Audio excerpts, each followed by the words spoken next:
Ancient Egypt's most successful rulers, successful businessmen, and prolific builders, was also one of the first and probably the only pharaoh to rule Egypt as a king rather than a queen. In the 5th century BC, Hatshepsut ruled Egypt peacefully for more than 20 years, ushering in a renaissance that marked the beginning of the New Kingdom era. What were her life and experience like? You'll find out in this video. But before we begin, we just wanted to let you know that our membership plans are now out, and you can check them out to know more about the exclusive content from yours Mythically. Now, let's get started with Hatshepsut's story. Many people haven't heard of this character, including those who are very well read of Egyptian mythology, and there's a good reason why. Most of Hatshepsut's inscriptions and iconography were defaced and destroyed. Her name and title were removed, and monuments in her likeness were vandalized 20 years after her nephew, Thutmose III, came to power. This was apparently done as part of a concerted political effort by Thutmose to erase his predecessor in order to ensure the legitimacy of his son's ascension to the throne.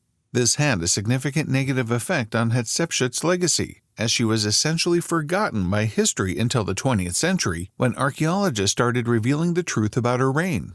Hatshepsut was the daughter of Pharaoh Thutmose I and his wife Ahmose, along with her sister Nefertiti. Thutmose I was a warrior king who expanded the realm under Egyptian control by launching victorious expeditions into Syria and Nubia. Her name means foremost of noble women. Thutmose II, Hatshepsut's half-brother and husband, succeeded to the Egyptian throne after her father's passing. It was common for rulers to marry within their own families in ancient Egypt. He fought in Nubia, just like his predecessor. The final collapse of the kingdom of Kush was brought about by Kerma by the Egyptian army. The couple had a daughter named Nefertiti, who would eventually take on royal responsibilities.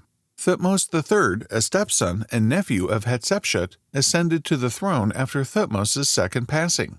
Hatshepsut was left in charge because he was a child and unable to lead Egypt. She carried on doing this for 3 years before, for reasons that are unknown. She rose to the position of pharaoh. For her appearance, Hatshepsut, a fascinating king of the New Kingdom, is pictured wearing a short kilt, a crown or headcloth, a collar, and a fake beard. She is depicted with breasts and no beard in a limestone statue.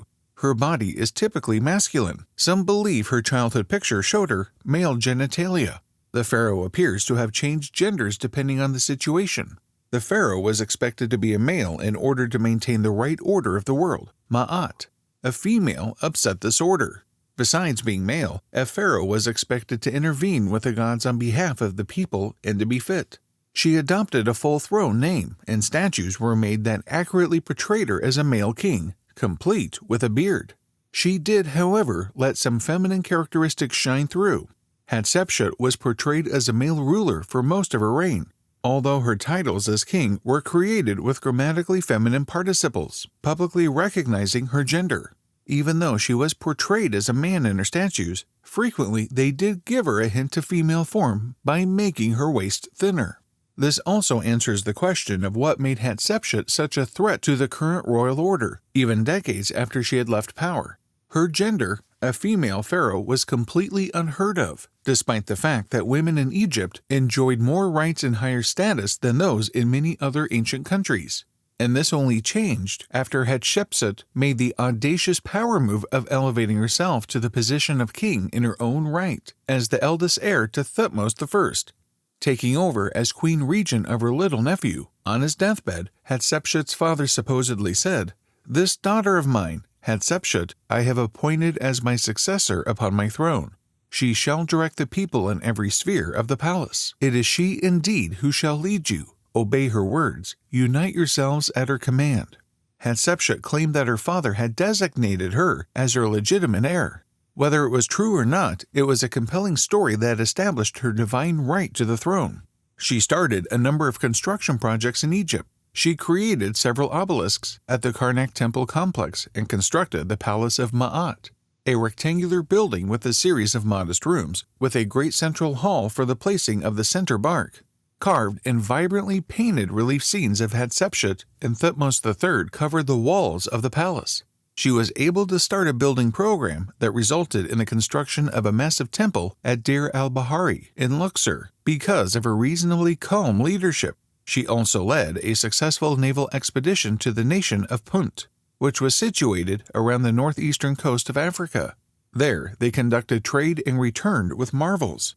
Additionally, Hatshepsut seems to have made an effort to cultivate official loyalty and obedience. A carving on her temple at Deir al-Bahari says, "He who shall do her homage shall live. He who shall speak evil and blasphemy of her majesty shall die." Following which, there was a sudden rise in large decorated private tombs at Luxor and Saqqara. The temple is arguably the most remarkable architectural accomplishment of Hatshepsut's builders. The three terraces leading to the shrine gave it the ancient appellation Djeser Djeseru, or the most sacred of sacred sites. After Hatshepsut passed away, Thutmose III, who was officially co-king with her, took over as ruler. Despite having a grave in the Valley of the Kings, Hatshepsut's memory was not respected. Even after the apparent success of her administration and burial in the Valley of Kings, Thutmose III damaged her monuments after her passing. Shockingly, bone cancer is said to have been the reason for Hatshepsut's demise. She also seems to have had terrible teeth, diabetes, and obesity. Although she was in her mid-40s when she passed away in roughly 1458 BC, her lengthy rule, during which there was no armed conflict, left the kingdom richer and more spectacular than it had been in decades. KV60 is the name of a tomb in the Valley of the Kings. It had 2 female mummies that were severely injured, and Cedar, Hatshepsut's nurse, was one of them. The other was a middle-aged woman who stood at around 5 feet 11 inches tall and had her left arm crossed across her chest in the royal posture. Due to her weight, evisceration via the pelvic floor was done rather than the customary side cut. It has been suggested that this mummy is that of Hatshepsut and that it was transferred from KV20 to this tomb either as a result of a robbery or to hide her from an attempt to erase her memory. It is believed that Thutmose III might have been attempting to take credit for some of Hatshepsut's achievements during her time. By removing all obvious references to his co-ruler, Thutmose could incorporate her reign into his own. We are aware that whatever happened following her death is quite upsetting. However, don't you feel happy to have learned about this real-life Wonder Woman? She is still able to receive the recognition she deserves despite all of Thutmose III's efforts. What do you feel about her? And who are your favorite underappreciated lady leaders? Let us know in the comments below.